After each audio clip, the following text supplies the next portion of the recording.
whisper again. I've decided that today is a very special day to me.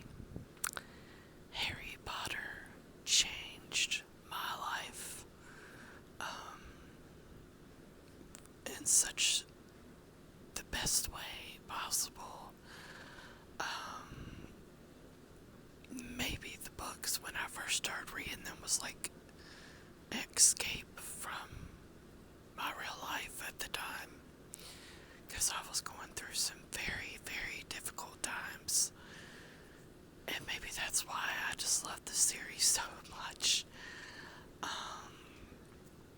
But I decided today it's just too much of a special day not to make another video for you guys, because I love you guys. I love my channel. I love that so many people believe in me as an ASMR artist. I love the friends that I've made. I mean, it's just, I love being a part of this community. So I decided to do a reading video for you. There's a lot going on in my house right now.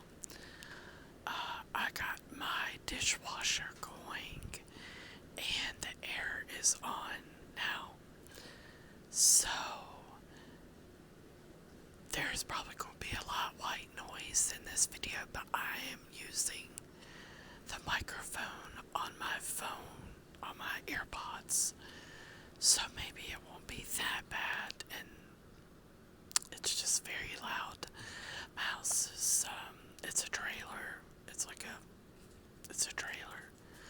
So, it's not that big, like from room to room to room. The kitchen is like right next to the living room. So, yeah. Anyways, I decided to start with the first book, The Sorcerer's Stone, because just in case you guys would like me to make this as a series, I totally would, and like maybe do each chapter or a couple chapters for each video, but don't like upload them all at the same time, like do it like monthly or something, or maybe more. I don't know. It depends on how much I love reading the books, and I love it every time. So we are going to be reading Harry Potter and the Sorcerer's Stone by J.K. Rowling. Now, I know J.K. Rowling is very controversial right now, but I don't care. I really don't care. I just pretend that the Harry Potter books aren't written by her, and then because it's just so good, and I could never imagine hating Harry Potter because of her. Okay. Chapter 1, The Boy Who Lived. Where Mr. and Mrs. Dorsley of number 4 Privet Drive were proud to say that they were perfectly normal, thank you very much. They were the last people you expect to be involved in anything strange or mysterious, because they just didn't hold with such nonsense. Mr. Dorsley was the director of a firm called Grunnings, which made drills. He was a big, beefy man with hardly any neck,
years.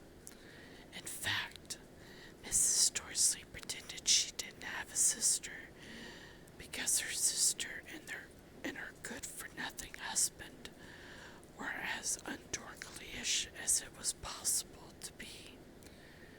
The Dorsleys shuddered to think what the neighbors would say if the Potters arrived in the street. The Dorsleys knew that the Potters had a small son too, but they had never seen him. This boy was another good reason for keeping the Potters away.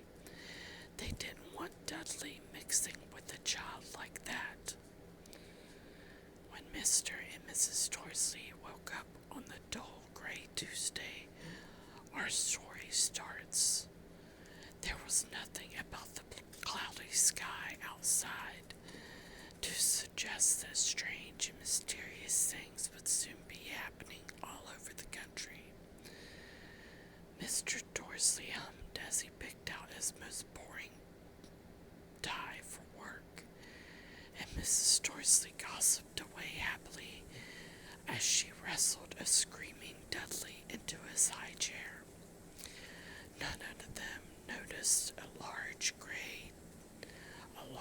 tawny owl flutter past the window. At 8:30, Mr. Dorsley picked up his briefcase, pecked Mrs. Dorsley on the cheek, and tried to kiss Dudley goodbye, but missed, because Dudley was now having a tantrum and throwing his cereal at the walls. "Little tyke," chortled Mr. Dorsley as he left the house. He got into his car and backed out of number 4's drive. It was on the corner of the street that he noticed the first sign of something peculiar: a cat reading a map. For a second, Mr. Dorsley didn't realize what he had seen. Then he jerked his head around to look again. There was a tabby cat standing on the corner of Pivot Drive, but there wasn't a map in sight. What could he have been thinking of? It must have been a trick of the light. Mr. Dorsley blinked and stared at the cat. He stared back. As Mr. Dorsley drove around the corner and up the road, he watched the cat in his mirror. It was now reading a sign that said Privet Drive. No, looking at the sign. Cats couldn't read maps or signs. Mr. Dorsley gave himself a little shake and put the cat out of his mind. As he drove toward town, he thought of nothing except a large order of drills he was hoping to get that day. But on the edge of town, drills were driven out of his mind by something else. As he sat in the usual morning traffic jam, he couldn't help noticing that there seemed to be a lot of strangely dressed people about. People in cloaks. Mr. Dorsley couldn't bear people who dressed in funny clothes, the get-ups you saw on young people. He supposed this was some stupid new fashion. He drummed his fingers on the steering wheel, and his eyes fell on a huddle of these weirdos standing quite close by. They were whispering excitedly together. Mr. Dorsley was enraged to see that a couple of them weren't young at all. Why, that man had to be older than he was, and wearing an emerald green cloak. The nerve of him! But then it struck Mr. Dorsley that this was probably some silly stunt. These people were obviously collecting for something. Yes, that would be it. The traffic moved on, and a few minutes later, Mr. Dorsley arrived in the Grunnings parking lot, his mind back on drills. Mr. Dorsley always sat with his back to the window in his office on the 9th floor. If he hadn't, he might have found it harder to concentrate on drills that morning. He didn't see the owls swooping past in broad daylight, though people down in the street did. They pointed and gazed open-mouthed as owl after owl sped overhead. Most of them had never seen an owl even at night time. Mr. Dorsley, however, had a perfectly normal owl-free morning. He yelled at 5 different people. He made several important telephone calls and shouted a bit more. He was in a very good mood until lunchtime, when he thought he'd stretch his legs and walk across the road to buy himself a bun from the bakery. He'd forgotten all about the people in cloaks until he passed a group of them next to the baker's. He eyed them angrily as he passed. He didn't know why, but they made him uneasy. This bunch were whispering excitedly, too, and he couldn't see a single collecting tin. It was on his way back past them, clutching a large donut in a bag, that he caught a few words of what they were saying. The Potters. That's right. That's what I heard. Yes, their son Harry. Mr. Dorsley stopped dead. Fear flooded him. He looked back at the whispers as if he wanted to say something to them, but thought better of it. He dashed back across the road, hurried up to his office, snapped at his secretary not to disturb him, seized his telephone, and had almost finished dialing his home number when he changed his mind. He put the receiver back down and stroked his mustache, thinking, no, he was being stupid. Potter wasn't such an unusual name. He was sure there were lots of people called Potter who had a son named Harry. Come to think of it, he wasn't even sure his nephew was called Harry. He'd never even seen the boy. It might have been Harvey or Harold. There was no point in worrying Mrs. Dorsley. She always got so upset at any mention of her sister. He didn't blame her if he had a sister like that. But all the same, those people in cloaks. He found it a lot harder to concentrate on drills that afternoon, and when he left the building at 5 o'clock, he was all so worried that he walked straight into someone just outside the door. Sorry, he grunted, as the tiny old man stumbled and almost fell.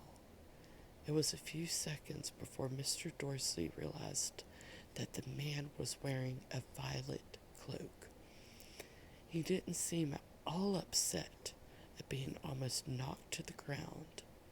On the contrary, his face split into a wide smile, and he said in a squeaky voice that made passerby stare, "Don't be sorry, my dear.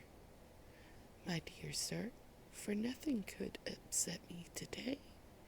Rejoice, for you know who has gone at last. Even muggles like yourself should be celebrating this happy, happy day." And the old man hugged Mr. Dorsley around the middle and walked off. Mr. Dorsley stood rooted to the spot. He had been hugged by a complete stranger. He also thought he had been called a muggle, whatever that was. He was rattled. He hurried to his car and set off for home, hoping he was imagining things which he had never hoped before, because he didn't approve of imagination. As he pulled into the driveway of number 4, the first thing he saw, and it didn't improve his mood, was the tabby cat he'd spotted that morning. It was now sitting on his garden wall. He was sure it was the same one. It had the same markings around its eyes. "Shoo," said Mr. Dorsley loudly. The cat didn't move. It just gave him a stern look. Was this normal cat behavior? Mr. Dorsley wondered. Trying to pull himself together, he let himself into the house. He was still determined not to mention anything to his wife. Mrs. Dorsley had had a nice, normal day. She told him over dinner all about Mrs.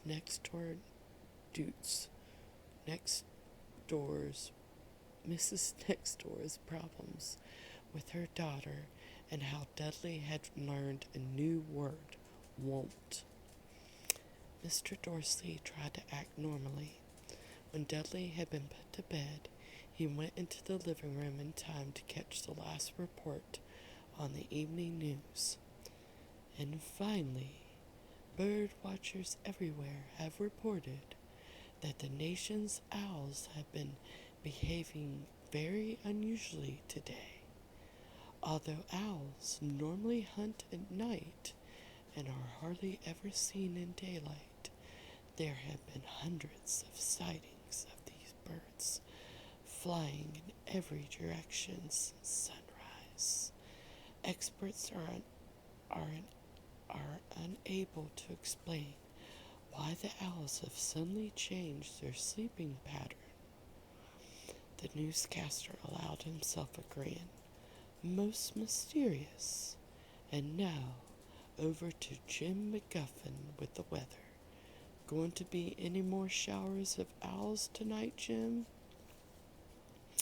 Well, Ted, said the weatherman, I didn't know about that, but it's not only the owls that have been acting oddly today.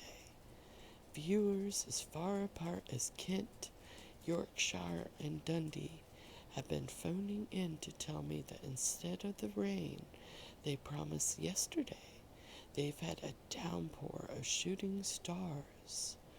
Perhaps people have been celebrating bonfire night early. It's not until next week, folks, but I can promise a wet night tonight. Mr. Dorsley sat frozen in his armchair. Shooting stars all over Britain? Owls flying by daylight? Mysterious people in cloaks all over the place? And a whisper about the Potters. Mrs. Dorsley came into the living room carrying 2 cups of tea. It was no good. He'd have to say something to her. He cleared his throat nervously. Petunia, dear, you haven't heard from your sister lately, have you? As he expected, Mrs. Dorsley looked shocked and angry. After all, they normally pretended she didn't have a sister. No, she said sharply. Why? Funny stuff on the news, Mr. Dorsley mumbled. Owls shooting stars, and there were a lot of funny-looking people in town today. So? Snapped Mrs. Dorsley. I just thought maybe it was something to do with, her crowd. Mrs. Dorsley sipped her tea through pursed lips. Mr. Dorsley wondered whether he dared tell her he'd heard the name Potter. He decided he didn't dare.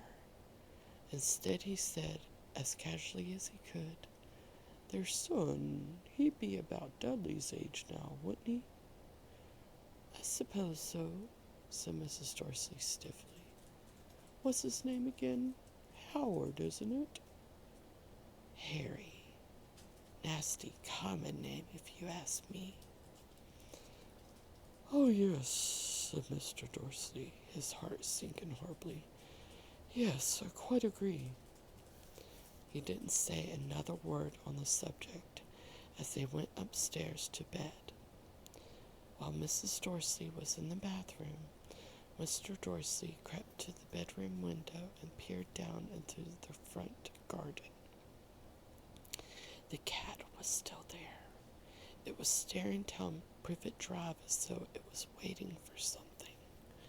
Was he imagining things? Could all this have anything to do with the Potters? If it did, if it got out that they were related to a pair of... Well, he didn't think he could bear it. The Dorsleys got into bed. Mrs. Dorsley fell asleep quickly, but Mr. Dorsley lay awake, turning it all over in his mind.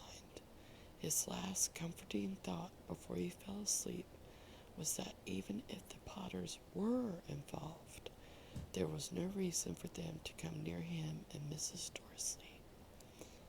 The Potters knew very well what he and Petunia thought about them and their kind. He couldn't see how he and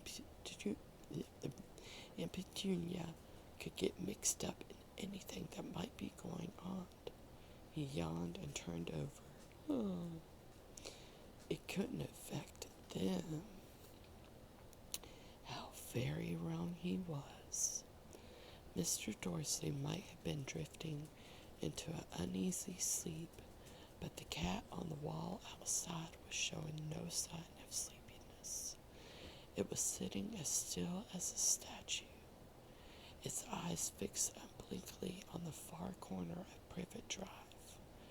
It didn't so much as quiver when a car door slammed on the next street, nor when two owls swooped overhead. In fact, it was nearly midnight before the cat moved at all. A man appeared on the corner the cat had been watching, appeared so suddenly and silently you had thought that he had just popped out of the ground. The cat's tail switched and its eyes narrowed. Nothing like this man had ever been seen on Privet Drive. He was tall, thin, and very old, judging by the silver of his hair and beard, which were both long enough to tuck into his belt. He was wearing long robes, a purple cloak that swept to the ground, and high-heeled, buckled boots.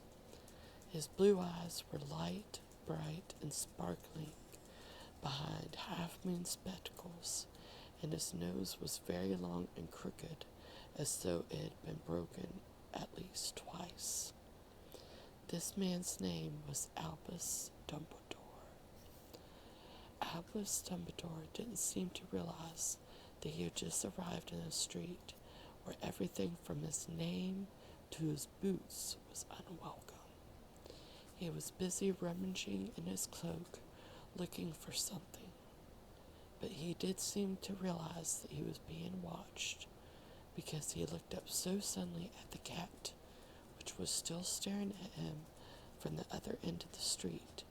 For some reason, the sight of the cat seemed to amuse him. He chuckled and muttered, "I should have known."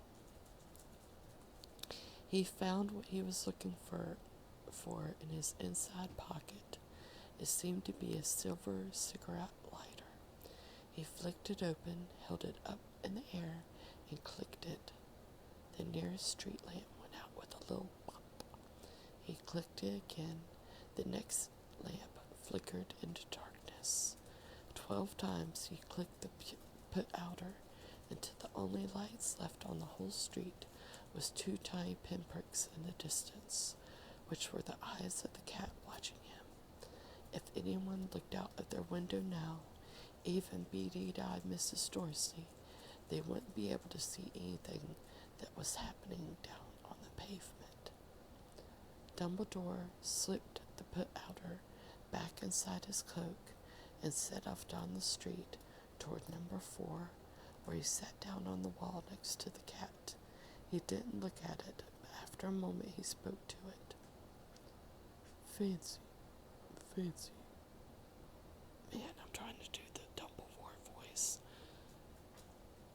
Fancy seeing you here, Professor McGonagall. I want to see how many pages I have left, because I don't want my video to stop abruptly right in the middle of reading, so I might have to stop there. And I thought that would be a good place to stop. Yeah, for sure I need to stop here. But I will call this video an animated reading of Harry Potter because I just realized I was very animated when reading that, wasn't I? Oh my gosh, I'm sorry. I get very animated with my characters when I'm reading.